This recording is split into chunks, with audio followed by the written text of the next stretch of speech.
three apprentices. We've got Ryan, Dan and Liam.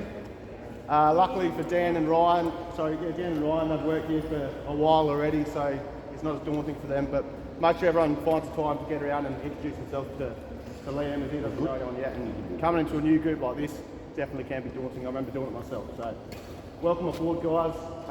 This doesn't happen every day, so thanks for joining us. We will get to join breakfast because of it. And also thanks to Nikki and Richard for coming out to welcome us on board the DS family as well.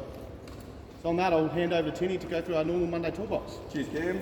So we'll kick off with anniversaries. We've got no birthdays, so James Harding has been here 2 years on Friday. He's actually in isolation at the moment still, isn't he? Back sometime this week. Some positive recognition for the HV cable fault on Friday afternoon in Golden Grove. So hats off to the guys. There's been a lot of work into this one. Pulled off with urgency too. I think Tim received that last Friday at 2:30, pulled it together, had crews Saturday, located in the middle of Golden Grove in the Grove Way, and had it restored the following week. So well done to Tim and the lads that were out there. I think a few people are on that one. So well done. Plenty of good feedback from Dusty, Huggy, Rick. So it's always good. And across to you, Seb, for the switching summary, mate. Shall I read, mate? Just so I can hear. Morning, everyone.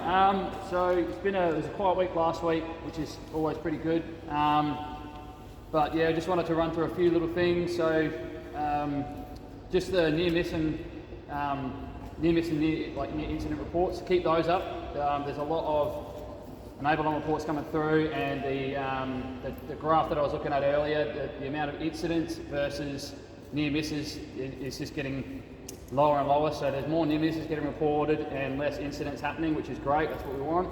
And keep doing your on-site checks at each device. You know, gas, device integrity, and any other necessary green tags that need to be looked at and make sure that they're still in test date. And it's been great to see everyone doing our switch safe focus of role swapping.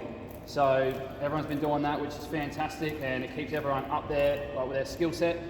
And SAP and TV, not many people have been using it. From my perspective, we could use it a lot more. Use it a lot. Whenever you get out to a device, if you're not sure, jump on it, have a quick look. Doesn't hurt for just to have a quick look at it and just see everyone on there. And we've got the Easter long weekend, which is here, so just keep switching in your mind. It's easy to wander, especially when you've got that long weekend everyone's looking forward to. So just have a quick look at everything you're doing. Just make sure you double check it all, and yeah, just keep switching safe. Thanks, Seb. Near misses and incidents. So this one was briefed last toolbox, but the liquid fuse in the bin, just be cautious what we're putting in the bin. Nothing gets past Bruce. So don't think for a second you can hide it in the bin. You'll find it. And stuff we just don't want to get in trouble for. Some general depots. So don't come to work if you're sick. This goes without saying. Even though I came to work last week with a bit of hay fever symptoms, but don't do it. Stay home until you're symptom free. Talk to Cam. We have COVID leave. We have all sorts of stuff in place. Work from home. Cable carrier. So there's some discussion out here last week about the cable carrier. We can actually take that to Angle Park and load cable directly on it. If you need any help, come and see me. I'll show you how to use it. Everyone's received the little access cards for the driver access cards. Cam and Tim, North and South depots both have spare cards that can be updated for you if you leave it at home or lose it. So see them if you're missing it. Pre-operational check. So all trucks need to be checked before rolling out of this yard. SB 77KN, which is at Fleet at the moment, hadn't been tested or checked since September. So just be aware, they all get logged. Just do one every morning before you roll out the gate. So including the light vehicles as well. Yeah? Yeah, they're on there. I'm not sure if we'll follow up on that. Yep. I'm not sure it's daily or on. I've got a couple of safety alerts. So live mine tap from EWP. So I'll read this one out because it's quite confusing. Tim actually followed this one up, so I'll get him to explain what he found as well. So recently, a crew were tasked with changing a faulty 11 kV recloser which failed in service. The new recloser tank and associated voltage transformer had been installed on the pole. While working below the live 11 kV during the process of finalising the connecting lead configuration, a lead dislodged from the edge of the EWP bucket in an upward motion and contacted the live 11 kV dropper. Momentary contact and arc flash occurred at the source recloser, and it successfully reclosed. Incident was immediately reported to the NOC and depot leader. So what we found confusing was the upward motion. How can something dislodge an upward motion? I think Tim contacted. I chatted to Brett White, the depot operations leader there, and he said the guy was in the bucket. He had the live line taps on the hooked on the side of the bucket. He was maneuvering. He was looking over this way. The taps were behind him, and he went up and he wasn't going to tap them up or anything. He was still working. The guy on the ground wasn't watching him. What was happening? So no one actually saw it happen.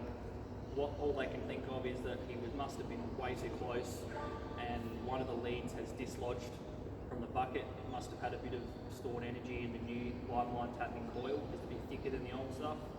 Had a bit of stored energy and then has recoiled out and sort of sprung into the little J dropper off the back of the DF base.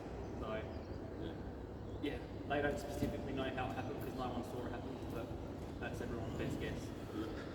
So just be aware we do some of this work, and we will be doing more as time goes on. So some of the learnings while working aloft: tools and equipment must be secured or controlled to reduce the risk of inadvertent drops. Impact: so there's no injury occurred to the employee aloft. There was slight damage to the DF dropper bar.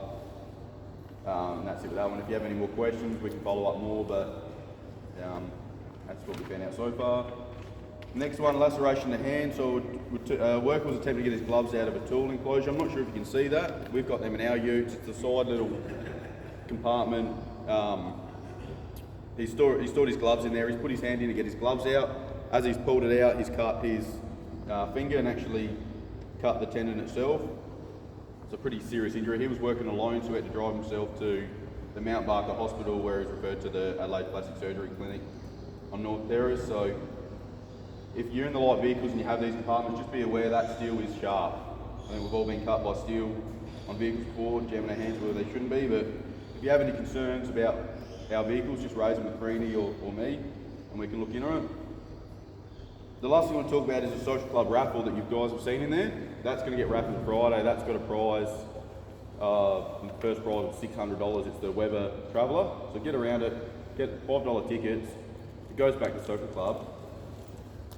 Get on it. There's Corey? The second, third, fourth prize, fifth. There's a heap of Milwaukee stuff. So have a look. Walk past it in the morning. Let me or Corey know we both got tickets. Just get around it. That's all I got. You guys have anything you want to talk about? Anything you want to raise? One last thing I forgot before. Thanks Corey, Renzi, Ryan and Bruce for organising cooking the barbie. Great feed. Good job.